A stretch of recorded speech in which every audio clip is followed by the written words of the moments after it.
Lonely elderly woman invites a homeless man into her home, and what happens next leaves everyone speechless. Louise, an 85-year-old widow, lived alone in a modest house on the outskirts of a large city.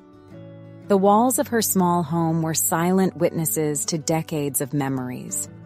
Yellowed photographs adorned the antique furniture, displaying a life full of precious moments with her beloved husband, Henry, who had passed away over 20 years ago. Louise and Henry had shared a deep and sincere love story. Together, they had weathered highs and lows, creating a home filled with love and laughter. Henry was a man of faith, always optimistic and encouraging, qualities that had helped Louise find strength during the toughest times. When Henry died, a part of Louise went with him, leaving her with a constant sadness in her heart. Every morning, Louise began her day with a silent prayer, asking for strength to face another day. "God, give me strength to carry on," she whispered, her eyes closed, feeling Henry's presence in her heart. "Henry, I miss you so much. I still feel your hand holding mine. How I wish you were here." Louise had grown accustomed to Henry's absence, but the pain had never fully disappeared. She found solace in her unwavering faith and her generosity toward others. She was known for her dedication to the activities of the local church, where she spent much of her time, offering a comforting shoulder or a word of comfort to those in need. "Today will be a good day," she murmured to herself as she made the bed. "I need to carry on, for myself and for Henry. He would want me to move forward, helping others as we always did together." Louise had a spiritual routine that was her anchor, keeping her steady even through the most intense emotional storms. After breakfast, she would head to the small altar she had set up in a corner of the living room, where a portrait of Henry held a place of honor. She lit a candle and prayed. "Henry, continue to guide me. I still need your light." Louise's afternoons were often spent at the church, where she actively participated in masses and events. She enjoyed helping in the kitchen, preparing meals for those in need. "Henry, you would be proud of me. I'm trying to make a difference, just as we always did together." But as night fell and the house became silent, the loneliness became deafening. Sitting in her rocking chair, with a cup of tea in her hands, Louise reminisced about the happy times she had shared with Henry. "Remember when we danced in the living room, Henry? How wonderful it felt to have your arms around me." The memories brought a mix of comfort and sadness, filling the void left by the loss. Keeping her home immaculate was a way to find peace amidst the solitude. Every corner carefully cleaned and organized reflected her dedication and the desire to keep the memories of the past alive. "Everything is in its place, Henry. I know how you like to see everything tidy." Louise often talked to herself, as if Henry were still by her side.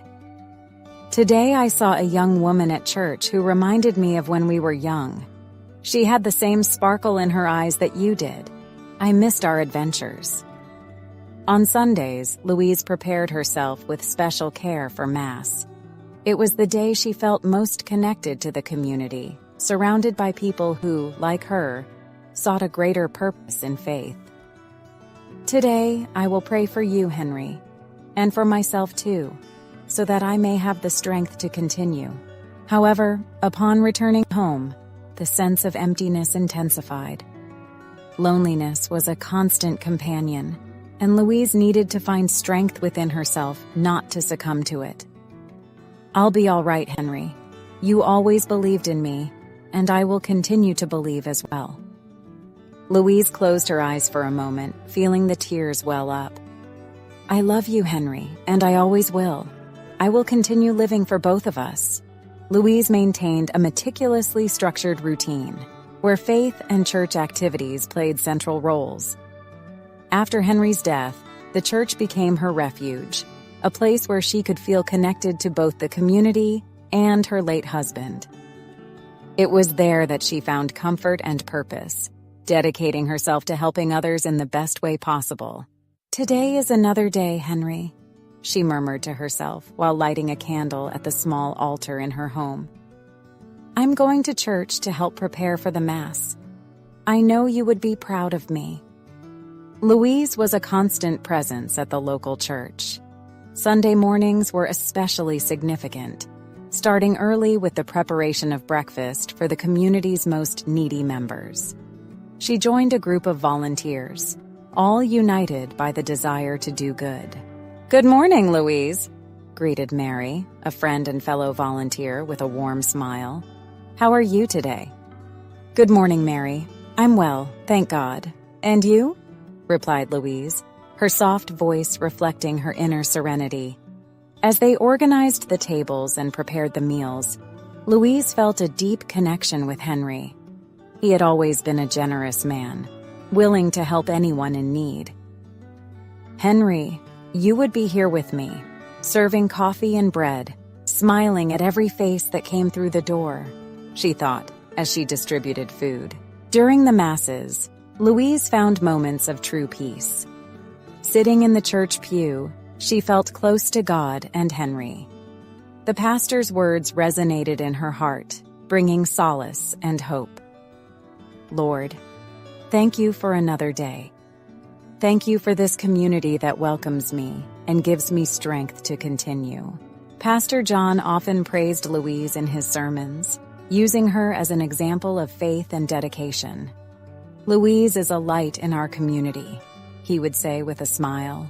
"Her kindness and faith are inspirations to us all." Louise blushed slightly, feeling humble amid the praise. "I'm just doing what is right," she thought. "Henry, you taught me the importance of helping others. I continue because I know it's what you would want me to do." One afternoon, after a church event, Louise was called into the pastor's office. "Louise, I wanted to thank you personally for everything you do. Your dedication is impressive." "Thank you, Pastor John," she responded, moved. "The church is my second home. I feel that here I can honor Henry's memory and continue our work together." The pastor smiled, placing a hand gently on her shoulder. "Know that everyone here greatly values what you do. Your faith is an example for us all." Leaving the pastor's office, Louise encountered Mary again. "Louise, have you ever thought about leading a support group for widows? Your experience and faith could help many women going through what you've experienced." Louise considered the proposal, touched. "Perhaps it's a good idea, Mary. If I can help someone find the peace I have found, it would be a great gift." Mary's suggestion planted a seed in Louise's heart. She began to consider leading a support group, using her own journey of faith and overcoming to inspire other women. "Henry, I feel I'm on the right path. Thank you for continuing to guide me," she whispered, looking up at the sky. However, what she couldn't imagine was that life was about to bring her a surprise. Louise's faith was not just a religious practice, but a vital force that kept her connected to the past, present, and future. Her dedication to the church and community was an extension of the love she had always felt for Henry, a love that continued to guide her every day. On a cold winter morning, Louise woke to the sound of the wind howling outside. She got out of bed, wrapped herself in her wool shawl, and went to the kitchen to prepare her morning tea. Opening the door to fetch the newspaper, she found a young homeless man sleeping at her doorstep. He was visibly worn out, shivering from cold and hunger. Louise was surprised and moved by the sight.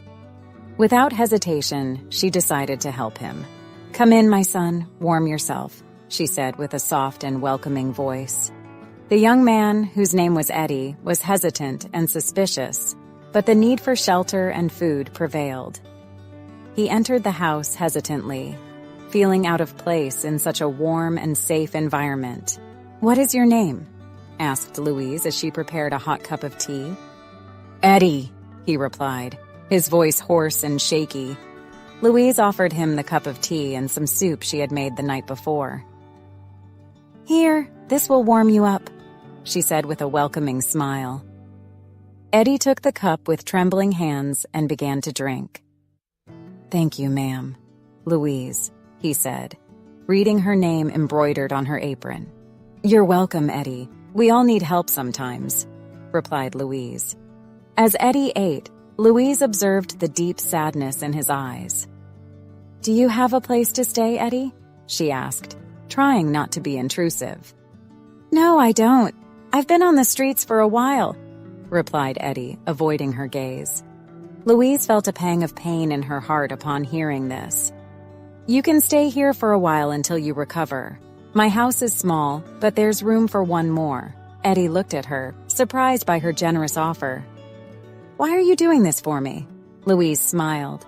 "Because I believe everyone deserves a second chance. And who knows, you might find a better path from here on out." As the days passed, Eddie began to open up a bit more to Louise. One peaceful afternoon, as they drank tea in the living room, Louise gently asked, "Eddie, what happened to you? How did you end up in this situation?" Eddie sighed deeply, looking at his hands. "I was abandoned by my family as a child. I had to survive on the streets, and that led me to do things I never imagined I would." Louise nodded, encouraging him to continue. "What do you mean, Eddie? You can trust me." He hesitated for a moment, but then decided to open his heart. "I got involved with gangs to survive. I stole, burgled, threatened people. I've been arrested several times. I hurt people, and it haunts me every day. Tired of that life, but I didn't know how to get out of it." Louise listened attentively, feeling deep compassion for him. "We all have our demons, Eddie," she said softly, "but faith and compassion can help us find a way back. You deserve a second chance." Eddie looked at her, his eyes full of pain. "It's hard to believe that, Louise. I've done horrible things. Sometimes I think there's no redemption for me." Louise gently placed her hand on his. "Everyone deserves redemption, Eddie. You can start over. I'm here to help you." Eddie, still struggling with his own demons, began to find a small ray of hope in Louise's words. "Do you really believe that, Louise?" "Yes, I believe. I believe that with faith and support, you can change your life, and I'll be by your side along the way." Despite having confessed his past to Louise, Eddie remained reluctant and suspicious of her intentions. One morning, while they had coffee in the small kitchen, Eddie finally expressed his doubts. "Why are you doing this, Louise? What do you gain by helping someone like me?" asked Eddie, looking at the cup in his hands. Louise smiled gently. "Eddie, I believe everyone deserves a chance to start over. I do this because I believe in the power of compassion and faith. I've seen many people find a new path, and I believe you can do the same." Eddie shook his head, incredulous. "I don't know if I can believe that. My past is too dark." Louise placed her hand over his. "We all have our burdens, Eddie. I'll tell you a story. When I was young, before I met my husband, I went through a very difficult time. I lost my parents and felt completely lost. It was the faith and kindness of strangers that helped me find a way back. One afternoon, while helping Louise in the garden, Eddie asked, "Louise, do you really believe that God still cares about me after everything I've done?" Louise stopped what she was doing and looked deeply into Eddie's eyes. "I believe God never abandons us, Eddie. Sometimes we drift away, but He is always there, waiting for us to return. In Isaiah 41:10, it is written, 'Fear not, for I am with you.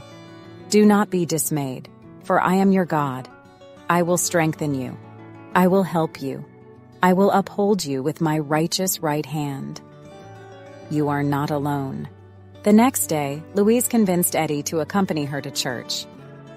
"You'll like the people there, Eddie. They are all very welcoming," she said with an encouraging smile. Eddie, however, was hesitant. I don't know, Louise. I think I've been forgotten by God." What will these people think of me? Louise held his hand firmly. You haven't been forgotten, Eddie. God is always with us, even in the toughest times. And the people at the church will welcome you, you'll see. Remember what it says in Romans 8:38-39. For I am convinced that neither death nor life, neither angels nor demons, neither the present nor the future, nor any powers, neither height nor depth, nor anything else in all creation, will be able to separate us from the love of God that is in Christ Jesus our Lord. At the church, Eddie felt the curious and suspicious glances from the congregation members. He shrank a little, feeling out of place.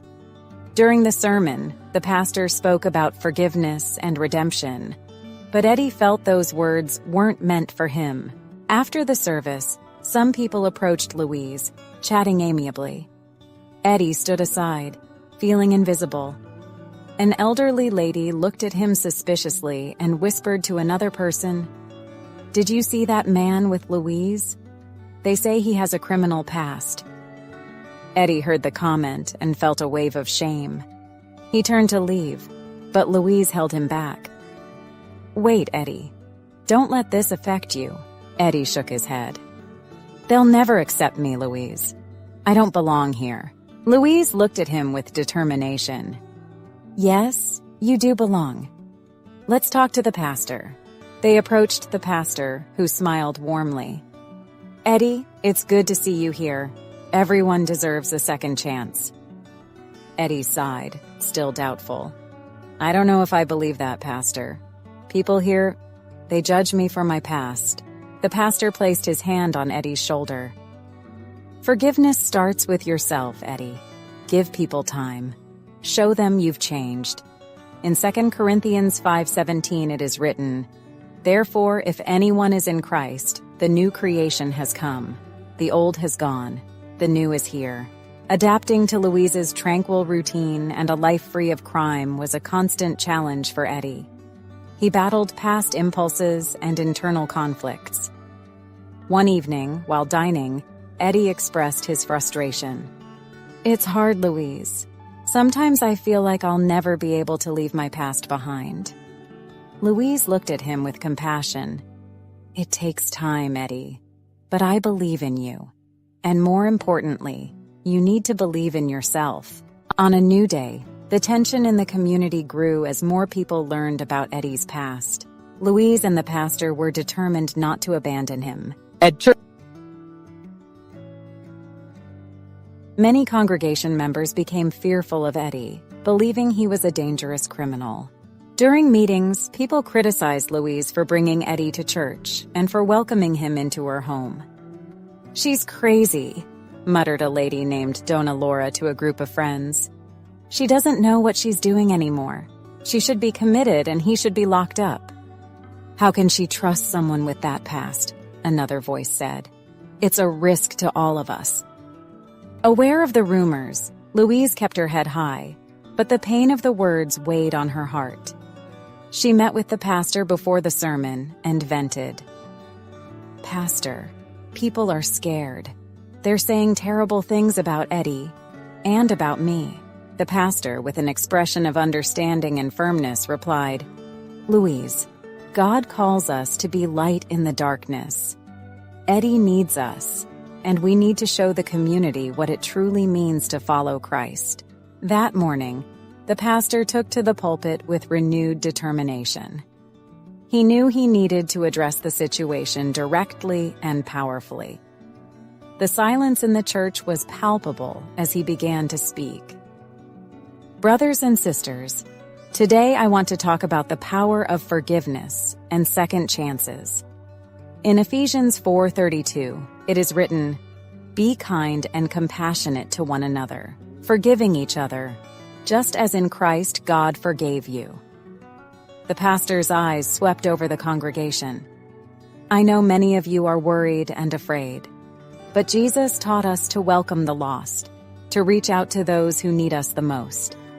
Eddie is trying to change, seeking redemption, and needs our support, not our judgment."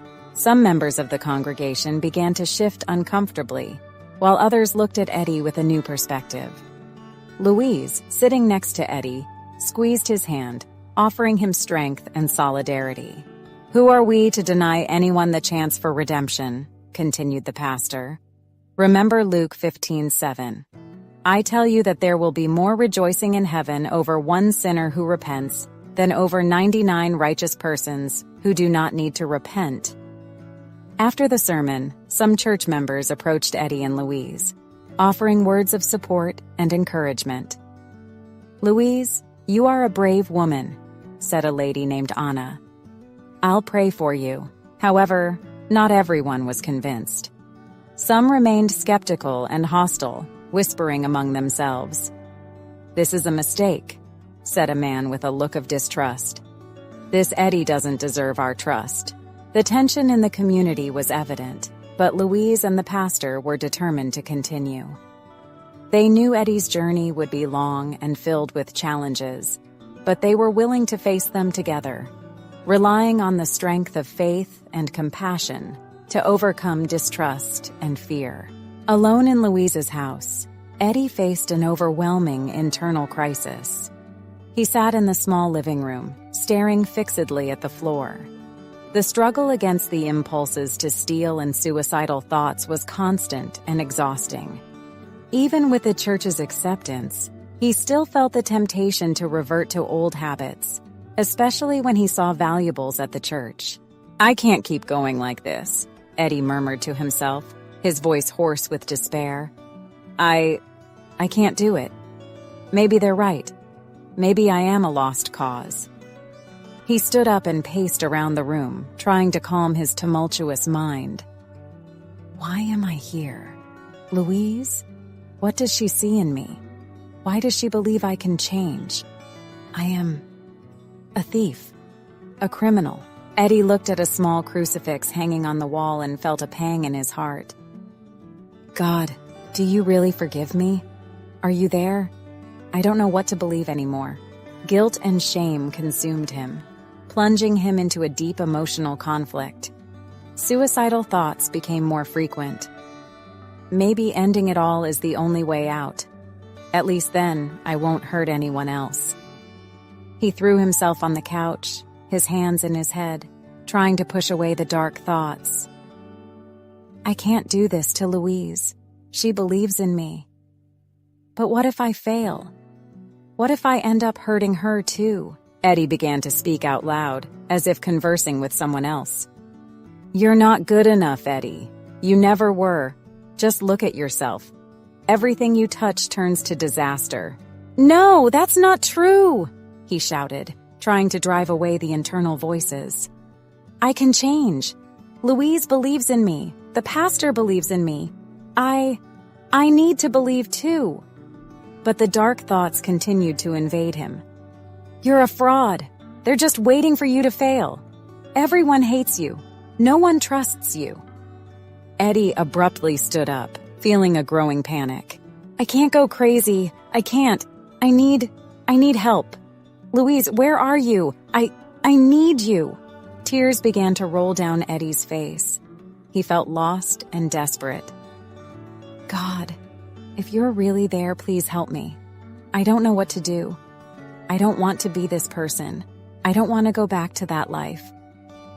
He looked toward the door, hoping Louise would appear and bring some comfort. "Louise, please come back soon. I need you. I can't do this alone." Eddie continued to battle his inner demons, his mind torn between the desire for change and the temptation to succumb to old habits. He knew he needed to find strength within himself, but the fight was hard and lonely. "I can't give up," Eddie murmured to himself, his voice full of determination. "Not now. Not after everything Louise has done for me. I need to be strong.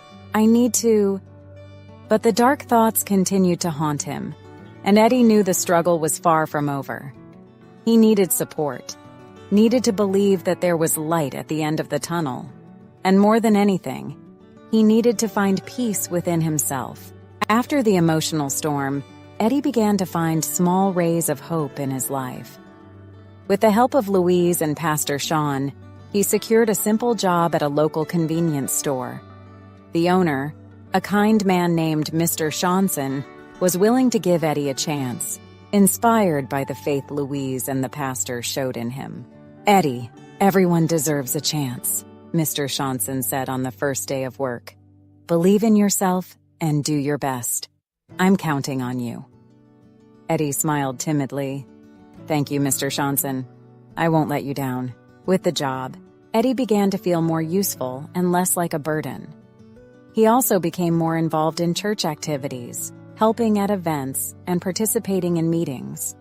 Slowly, he started to see positive changes in his life. There were still moments of doubt and temptation, but he clung to his faith and the support of Louise and Pastor Sean. One afternoon, while stocking shelves in the store, Eddie saw Louise at the exit, waiting for him. "Hi, Louise. What brings you here?" he asked, surprised. "I came to see how you're doing," she replied with a smile, "and to bring you a snack. I know you must be tired." Eddie felt warmth in his heart. "Thank you, Louise. You're an angel." "No, Eddie, I'm just doing what I believe is right. How's the job going?" "It's going well," Eddie responded hesitantly. "But I still feel like some people look at me sideways. I guess they'll never forget my past." Louise held his hand. "The important thing is that you're doing your part. Keep at it, and people will notice." Despite the advances, Eddie still faced prejudices. Some people in the community noticed his dedication, but the wary glances and whispers behind his back didn't disappear entirely. It was a constant struggle for Eddie to prove he had changed, but he remained steadfast, finding strength in his faith and the support of Louise and Pastor Sean. Days after starting his new job, Eddie experienced an emotional relapse. Feeling like a burden to Louise and incapable of true change, he decided to leave her house. In a desperate impulse, he took Louise's savings, kept in a small safe, and fled without leaving a note. Louise woke up the next morning and realized that Eddie had disappeared. When she saw that her savings were also gone, her heart tightened, not with anger, but with worry. "Oh, Eddie," she whispered, tears rolling down her face. Instead of reporting him, she rushed to the church, seeking help from Pastor Sean. "Pastor Sean, Eddie is gone. He thinks he's a burden," said Louise, her voice trembling with concern. "He took my savings, but I don't care about the money. I'm worried about him." Pastor Sean was silent for a moment, thoughtful. "We need to find him, Louise. Eddie is lost and needs us now more than ever." With determination, Pastor Sean took to the streets in search of Eddie. After several hours, he found him sitting on a park bench, soaked by the rain. "Eddie," the pastor called out, approaching slowly. "What are you doing here? Everyone is worried about you." Eddie looked up, his eyes red from crying. "Pastor, I can't do it. I'm not good enough. I took Louise's money. She must hate me now." Pastor Sean sat next to him, placing a hand on his shoulder. "Louise doesn't hate you, Eddie. She's worried about you. We all are. Let's go back. Let's face this together." Eddie shook his head, his eyes filled with pain and despair. "You don't understand, Pastor. I'm a failure. Everything I do, I mess up. I don't deserve Louise's kindness, nor yours. I should never have left those streets." Pastor Sean squeezed Eddie's shoulder more firmly, trying to convey all his compassion and determination. "Eddie, we all make mistakes. What's important is what we do after we err. You're here now, with a chance to change. Louise believes in you, and so do I." "But I stole from her!" Eddie shouted, his voice laden with guilt. "I stole from the only person who really believed in me. How can I look at her again?" "Eddie, redemption isn't an easy path," Pastor Sean said calmly. "You will fall and you will fail. But what matters is getting up and continuing to try. Louise understands this, and she's ready to forgive you. We all are." Eddie buried his face in his hands, tears freely falling. I don't know if I can," I'm tired of disappointing people. Pastor Sean leaned in closer, looking directly into Eddie's eyes. You're not alone on this journey. Louise and I are here to help. You have a family now, Eddie. You don't have to carry this burden alone. Eddie slowly raised his head, his eyes meeting the pastor's. Do you really think I can change? That I can be someone different? I believe you've already started to change. Pastor Sean replied with an encouraging smile. Every step you take, every attempt, is a victory. Come on, Eddie. Let's go back home. With tears in his eyes, Eddie nodded. All right, I'll go back. But I'm scared. It's normal to feel scared, said the pastor, helping Eddie to stand up. But together, we can face anything. Trust us. Pastor Sean led him back to Louise's house. Upon arriving, Eddie was surprised to find a dinner table set with flowers and candles. Louise was there, waiting for him with a welcoming smile. Eddie, welcome back, she said softly, tears in her eyes. Eddie fell to his knees, crying uncontrollably. Louise, I'm so sorry. I don't deserve this. Louise hugged him tightly. Yes, you do, Eddie. You're like a son to me. And sons deserve love and forgiveness, Eddie sobbed, feeling a love and acceptance he had never known. And you're like the mother I never had, Louise. Thank you for believing in me. Louise also cried, tears of relief and joy falling. We'll get through this together, Eddie. You're not alone. They sat down at the table, and the dinner was marked by tears and smiles, as Eddie shared his struggles and hopes with Pastor Sean and Louise. That night, Eddie felt he had not just found a new home, but a new family. And with their support, he was ready to face any challenge that lay ahead. The next morning, after Eddie's emotional return, Louise's house seemed a place of renewed hope. Eddie woke up with sunlight streaming through the window, feeling different, as if a weight had been lifted from his shoulders. He got up, dressed, and went to the kitchen, where Louise was already preparing breakfast. Good morning, Eddie, said Louise with a warm smile. I hope you slept well. Good morning, Louise. Yes, I did, thank you, Eddie replied, sitting at the table. I want to thank you for everything you've done for me.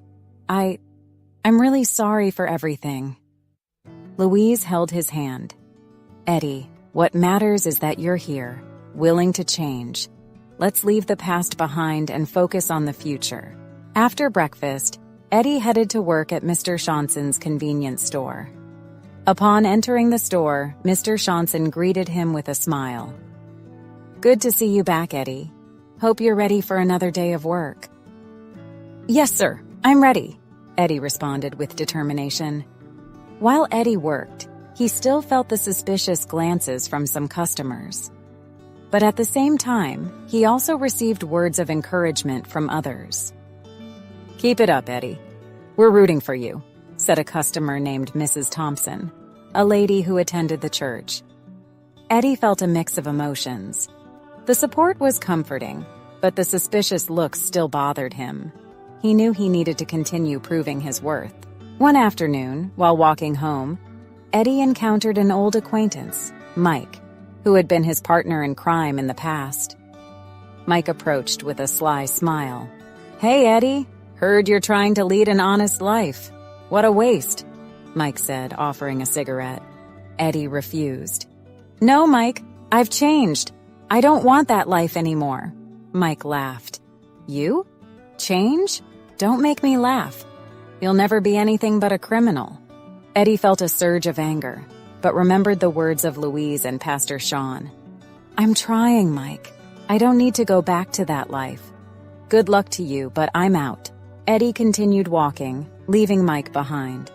Upon arriving home, Louise was waiting on the porch. How was your day, Eddie? She asked. It was tough, but I'm trying. I ran into an old acquaintance, Mike, who tried to lure me back into a life of crime. Louise sighed. Those temptations will always be there, Eddie. But what matters is how you react to them. I'm proud of you for resisting. Eddie smiled timidly. Thank you, Louise. Your support means a lot to me. That night, during a prayer meeting at the church, Pastor Sean asked Eddie to share his testimony. Eddie, nervous, took the pulpit and began to speak. I never thought I'd be here, speaking to you all. My life has been full of mistakes and regrets. But thanks to Louise and Pastor Sean, I'm trying to change. I want to thank everyone for believing in me, even when I didn't believe in myself. Eddie's words moved the congregation. Many came up to him afterward, offering words of encouragement and support. Eddie felt a new sense of belonging. After the meeting, Eddie and Louise had a heartfelt conversation at home. Louise, I know I still have a long way to go, but I want you to know that I'm committed to changing, and I want to help others who are going through what I went through. Louise smiled, tears in her eyes. Eddie, I'm so proud of you, and I know you can make a difference in the lives of others. Let's work on that together. Inspired by his journey, Eddie proposed a project at the church to support at-risk youth. Pastor Sean and Louise were enthusiastic about the idea, and the proposal was warmly received by the congregation. Eddie felt he had found a new purpose. With the support of Louise, Pastor Sean, and the community, he was ready to face any challenge that came his way. That night, Eddie felt an inner peace he had never experienced before. He knew that with faith, love, and determination, he could build a new life full of hope